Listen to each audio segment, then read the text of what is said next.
Our special guest is Dr. Lois Lee, the founder of Children of the Night and the world's leading expert on rescuing child sex trafficking victims. Um, Human trafficking and child trafficking in general itself is something we firmly believe in Silver Spear Security, and we're fortunate to have Dr. Lee here to kind of talk about her organization, her history, and how moving forward through this split we're in now, that we can be better serve her causes. So thank you for joining us today, Dr. Lee. Thank you very much for inviting me. So if you could give us kind of a background in Children of the Night, and then kind of lead into how this current shutdown or COVID-19 is affecting your goal and missions at Children of the Night. Well, I was a graduate student working on my doctorate's degree in sociology. I didn't have any intention of doing this kind of work. And I researched police reports. They were used in a lawsuit against the police department. We sued the police for not arresting an equal number of customers. I ended up in the middle of court cases and met young prostitutes, and it turned out I ended up catching a serial murder known as the Hillside Strangler.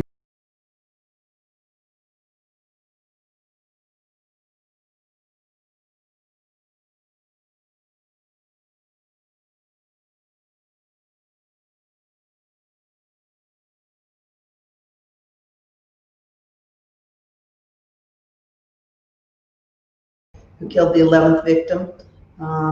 And I was very angry with the police, and I went on the news and I asked the police I asked people in the public that if they were involved in the prostitution business to please call me if they didn't want to talk to the police, and give me the information. And the press joined me, and my home phone number became a hotline, and I became a legend among the underground.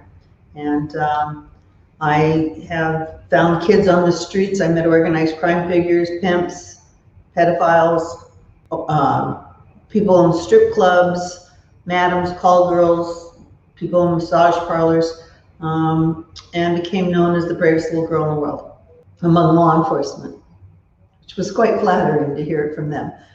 And that's incredible. I run several different kinds of programs. I started by taking children into my home. I operated street teams throughout the western region of the United States. I had the first drop-in center in the heart of Hollywood. I had the first 24-bed shelter home, comprehensive social services. And I had moved, and at the end of 2017, I closed the shelter home because the laws had changed, that the children who were trafficked now became under the jurisdiction of foster care or law enforcement and were held in jail until they testified. So I could no longer operate a facility without the police having access to those kids and taking them into custody. So I took my program digital and took it back to the streets where I started. And kids call us, and we went from helping 60 to 70 kids a year to helping 500 kids a year. We took our school and put that on Zoom, and to where they literally, if they wanted to, they could be working out of a truck stop in a motel room and do their algebra on their iPhone and finish their algebra and go back to business. And it was something the pimps would let them do. And I'm now trying to break into the gangs in order to access the girls that are dominated by the gangs in order to do their high school diploma. And even gang members too, I guess.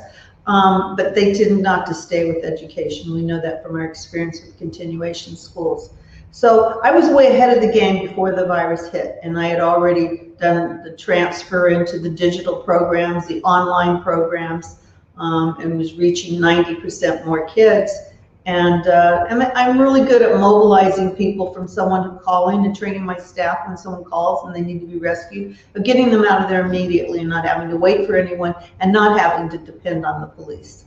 So I think that one thing that the big change was that kids that had jobs and that were in school and were tutoring lost their jobs, couldn't work. And so rather than needing support for school supplies, they needed food and they needed housing money and they needed the basics. And it was very hard on them because of the fact they went from, overcoming this horrific, abuse and exploitation to being set back again. And so we prevented them from hitting the streets again, but it was a setback for them.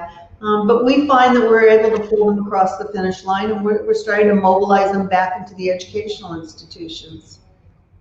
One of the interesting things when I was kind of researching you is before you got involved, they kind of treated child victims or human trafficking victims as more criminals, but you kind of made the approach where they're not criminals, they're victims. So I think that's something that's really cool that you were able to help law enforcement with. Well, and we had a really good run with that, but the attitudes have changed again, and it's gone back. The model program was created with the Los Angeles Police Department, and we would get the calls, they would do the rescues, they'd give us the kids, we'd care for the kids would testify in court, their records would be dismissed. And as that became really well known among the Department of Justice, they just thought it was a whole lot simpler to get the calls from the kids, so they set up their own human trafficking hotline, go out and get the kids and throw them in jail and have them near them so they can have them available whenever they want them to testify. So the whole human effort in between got left out. And so we've really gone several steps back, and you can hear it when you're talking to police officers, the same police officers sometimes who were really caring about the kids and concerned about the kids now regard them as liars and cheaters, and you can't trust them, and they call them nasty names.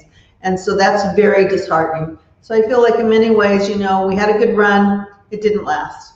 As someone that is in, as I learn about this stuff and I hear and I read stories about victims and families and I see statistics just in the USA alone,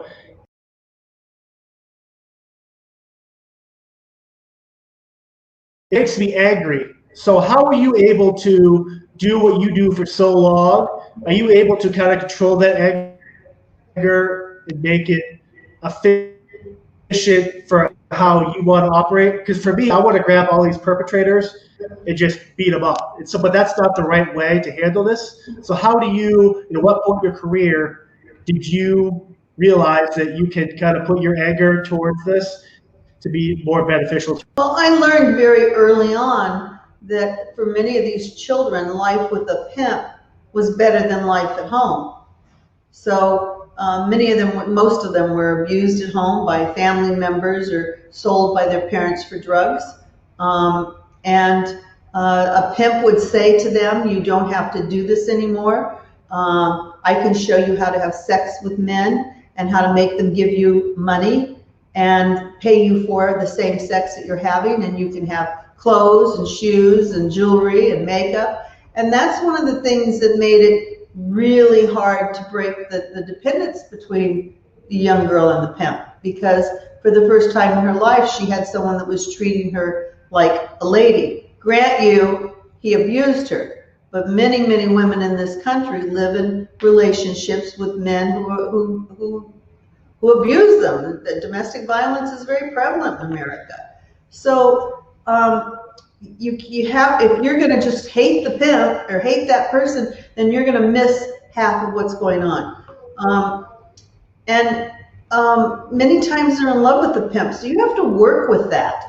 And the families are unsuitable, and so it's a matter of getting on the journey with the child and going step by step. And maybe the first thing is to get her medical treatment. Maybe the next thing is to get her dental treatment. Maybe some counseling, some clothes, some hygiene, showing her that she can do her homework, that she can do some other things, giving her some self-esteem by incorporating her into your organization. I always believe that you are what you do, not what you say. So you can't just take them from where they come from and expect them to make that jump and impose your middle-class values, because the minute you try and impose your values on them, you've lost all communication and all ability to effectively communicate or influence the decisions that they make in their life.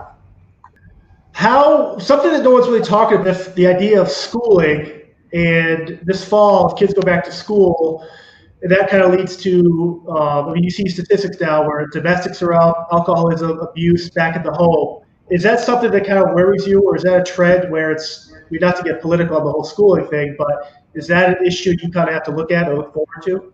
Well, our kids go to school anyway, online with us. They're studying for the high school equivalency. Our kids aren't in traditional schools. They haven't been for many, many years. Traditional schools were ineffective at dealing with them and their problems. So it doesn't our kids live in pretty violent worlds, period. Whether it's boyfriends, whether it's partners, whether it's, relatives, family. Right. And where they are. I mean, on the streets and in shelters, kids get raped in shelters. They get beaten up in shelters. They have a really long journey. And I say to them, I can't change what happened to you. I can't make that go away, and neither can any psychiatrist. But what I can do is that I can help you develop space between the life you lived and the life you have now. And that soon you'll forget the details of what happened. You'll never forget the memory, but you'll forget the details. Right. If I'm out working with a client in a concert or a festival or somewhere out where I'm just doing my job, is there certain things I can look for in terms of a kid that could be having issues, or is it something where I kind of just tell law enforcement? How do you recommend someone reports these type of issues to you? Well, I mean, you have our organization like yourself. Hotline number, but it's really up to them to call. You can't force them into getting treatment. You tell law enforcement is going to put them in jail. You think they're going to like you? You become part of the enemy. The police officer becomes part of the enemy. You could say, hey kid, there's help, and here's Children of the Night. Here's a number. Call them day or night. No strings attached. No government, no cops, no FBI. And they'll call eventually because there's really no one else to call. You don't need any identification. You don't need any requirements. You don't need to make a confession. You don't have to police. One of the things you have a petition on your Instagram page. Yes. About helping the victims. How has that amplified the issue of child trafficking or human trafficking? Kind of the way it's been brought into the media with the Epstein case and the Epstein victims, who are so strong and so brave and willing to speak out at all costs, and there are lots of costs to them, have revealed that it's not just the guy in the alley with the trench coat that's trying to have sex with children. These are politicians, they have high profiles, they're wealthy men, they have power, they have an organized network, and they use children for sex. And God bless them, because no one has been able to, and I've spent my whole entire career talking till I'm blue in the face to try and convince people that that's true. No one has been able to bring that home better than the victims of the Epstein case. And I'll do everything I can to support them. And I ask people to go to change.org and sign. Do you think the media, and that's something that I definitely recommend. At the end of this video, we'll do a post for the link to sign up for that petition.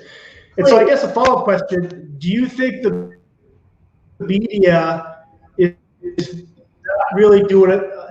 Do you think the media is not doing a justified assistance to these issues you're considered a conspiracy theorist? How do we break through that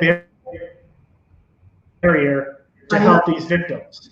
Well, I think you have to sign the petition, and I think that there are lawyers, and particularly Brad was the first lawyer who contacted me in the early '80s, because he was standing alone trying to sue on behalf of a young woman, and these strong, wealthy, powerful men were saying, well, they're prostitutes. Well, of course they were promiscuous because their sexual dignity had been taken from them by Epstein and his powerful friends. And the Department of Justice even went after his law license. There was a conspiracy to try and shut him up and intimidate him, and he stood strong. And other people have come forth to stand around and to help the victims and to keep this in the forefront. And I was real worried with the COVID virus that this thing would be swept under the rug, but lo and behold, out came the Netflix documentary. If you haven't seen it, I suggest you do, on Jeffrey Epstein. That there it came, and it was right out there in the forefront. So it's not going away, it continues on. And now with the arrest and incarceration of Ghislaine Maxwell, I hope she talks. And my guess is she's been talking for some time now, and that an arrangement's already been made. And hopefully she'll live to tell her story. And I hope the same thing. I totally agree with that. One of the issues I have with this whole kind of Epstein Maxwell thing is there's people right now, defund police or whatever, Black Lives Matter, whatever cause you're with, I'm all for protesting. But I think if there's one movement that everyone should be unified behind is the child trafficking, human trafficking. It's just weird seeing more people get together to chop the head off a Christopher Columbus statue than actually march for these children that are missing daily, every day. Well, children have never really been a priority in America. And I think that's been evident by the way they were treated in the early 1900s in orphanages, and they were abused and they were used as labor. The sexual exploitation of children has always gone on. And incest and foster care has been an absolute disaster. And there's not been any real attempt to help these kids. And there's never enough money in order to do it right. And some of the brightest and most capable people don't really want to put up with a very tough system that doesn't want to hear the truth. So I don't know that it'll ever. I think that the best shot we have at bringing this issue to light is to expose the fact that people we normally would look up to with power and fame and lots of money are equally involved in this. And there's been lots of rumors about wealthy people in politics and stuff being involved with children for sex for many years. It's never held water. This case is not going to go away, and I'm going to do everything I can to make sure that these women are supported and that their story gets told. That's awesome. One of the things, we always get these kind of weird, I always find these weird trivia, and I see these stats kind of where I'm like, I don't know if I believe that. So one of the questions is, I read that events like the Super Bowl and high-profile events like the Olympics and anything that brings in a raft of different people together, there is a spike or a renewed interest in child or human trafficking. Is there any truth to that, or is that one of those things where the media kind of just is throwing that stuff out there? No, it's urban legend. And think about it for a minute. If you're a pimp and you've got some girls that are prostitutes, are you going to take them to a very expensive place to work that has more security than any other place in the world during that specific time? No. Pimps are gonna, but what will be active is the Motel 6s in the outlying suburbs and the cheaper venues and the street prostitution to where there'll be plenty of traffic. Now, for the bigwigs in the Olympics and the Super Bowl, they certainly have access to some of the most beautiful call girls throughout the world who come in from Paris, they come in from Hong Kong. I've known many of these women. Oftentimes they're interviewed and screened to make sure that they don't have pimps, they're not drug dealers, they're not thieves before they're brought in to take care of the very wealthy elite who are part of the gangs.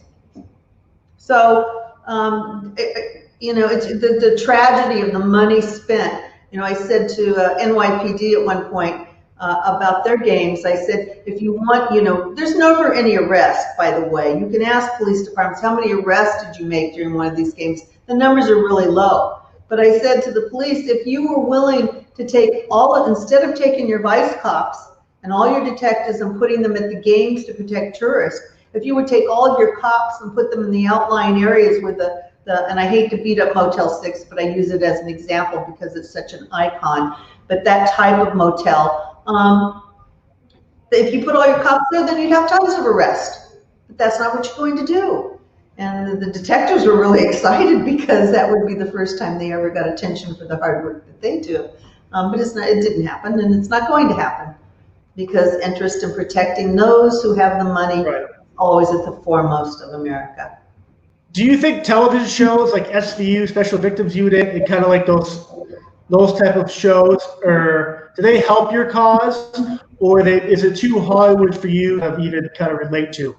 Well, those stories are all true stories, and I think that they do an excellent job. But I also think that when people look at it, they're able to objectify it and see it as entertainment and pretend in some fun way in their mind that it's not true. Or they say, oh my goodness, that's terrible. But they pretend that it didn't really happen. Because it is television.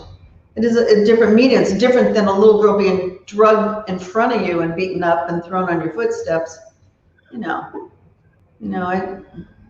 How many kids have gone missing this year, and how many go missing every day? Nobody knows. The numbers are not accurate. Many children go missing and they run away, so those numbers are not accurate. The number of stranger abductions is not as high as what you would think they are. Many kids are not, well supervised, and many kids live in extended families and live with friends. So it's not, again, you're assuming that kids are coming out of this perfect little gingerbread house with a mommy and a daddy and a school and homework table, and that's not where we live. That's not what is coming out of an American family. People are struggling in order to make ends meet. Children are latchkey kids. They're left on their own. Some of them live in dangerous neighborhoods who have to join a gang to survive in order to get to and from school. They're not choices that they make. And many young girls are gang raped. It's more common than you would think, particularly in poor areas.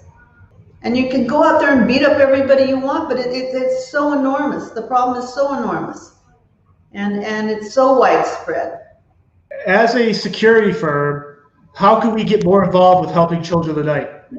I think that if you see children that you believe are at risk, you could give them the phone number. We could give you cards to hand them and tell them that there's someone there to help and to make the call. Make the call. And it has to be voluntary. You can't force someone to make the call and then force them to go to a particular place. You have to be ready. When you're ready, they'll call. They have to make that decision. And people don't realize that when children run away, they have resources. They have their friends they've met on Facebook and Instagram and other social networks. They think they know where they're going and what they're going to do, and they believe they're in control. How has social media made your job more difficult in the sense of these kids being preyed upon by older adults? I don't think it's made it harder. I think it's made it easier because we're also part of social media, and we have a lot of kids who contact us through our social media. We're aware of the social media websites. Some of those social media websites will run ads for Children of the Night, and oftentimes law enforcement or other agencies will get really mad. And I said, if you don't get in there, how are you going to reach these kids? If that's offensive to you, that's where our children are.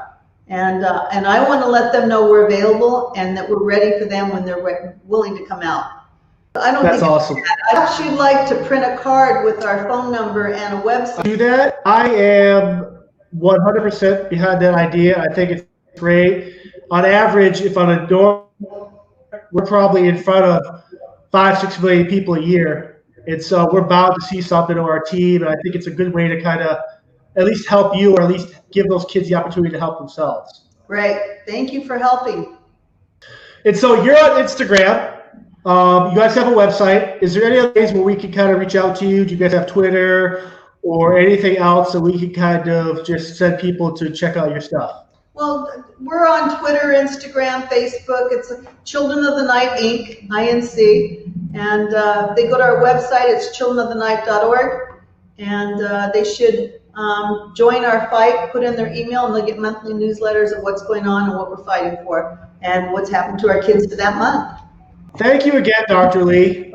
Thank you for your time. Thank you for your steadfast assistance to these kids and what you're doing. There's definitely a spot in heaven for you. So keep up the good fight. We'll do whatever we can to help you.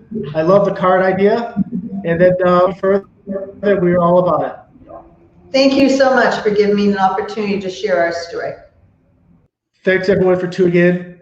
Again, to Dr. Lee, childrenofthenight.org. Everyone, please go there to your support. This is something that should not be political. There's no sides to this. This is saving a human life. This is ending human trafficking. This is saving the kids.